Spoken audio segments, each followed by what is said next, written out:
Itajaha, Pujen. Ya, jadi dalam kesempatan kali ini saya ingin memberikan tips belajar bahasa Mandarin.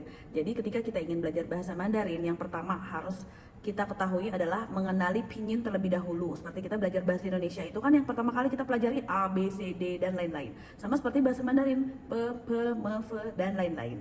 Kemudian yang kedua, pahami nada bahasa Mandarin. Jadi dalam bahasa Mandarin itu ada 4 nada yang kita ketahui. Nada 1, 2, 3, dan 4. Ya, yang ketiga, mulai menghafalkan kata-kata mudah. Jadi setiap misalnya kita dapat vocab baru, kita mulai dari yang paling mudah aja kita hafalkan. Begitu. Kemudian yang keempat, menghafalkan angka. Jadi biasanya itu kalau pemula ya bisa menghafalkan misalnya 1 sampai 100 dulu yang paling mudah, kemudian nanti dilanjutkan dengan yang sulit. Kemudian yang kelima adalah mempelajari struktur kalimat dalam bahasa Mandarin. Kabar baik untuk kalian semua yang ingin belajar bahasa Mandarin.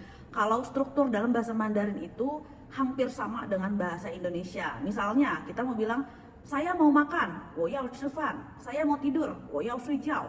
Sama kan? Jadi kalau menurut saya lebih mudah gitu dipelajari karena strukturnya itu sama. Kemudian yang selanjutnya adalah yang keenam, belajar menulis huruf Mandarin. Jadi pelan-pelan aja. Biasanya itu saya dulu menulis satu kata misalnya 1 lembar, pelan-pelan seperti itu. Kemudian yang ketujuh, perbanyak mendengarkan bahasa Mandarin. Biasanya itu saya bisa lewat lagu atau bisa nonton film itu sambil didengar sambil dilihat juga subtitlenya gitu. Jadi sambil belajar gitu. Kemudian yang selanjutnya yang ke-8 itu bisa mengunduh aplikasi bahasa Mandarin. Jadi kalau misalnya pakai aplikasi juga kita bisa belajar lewat situ ya.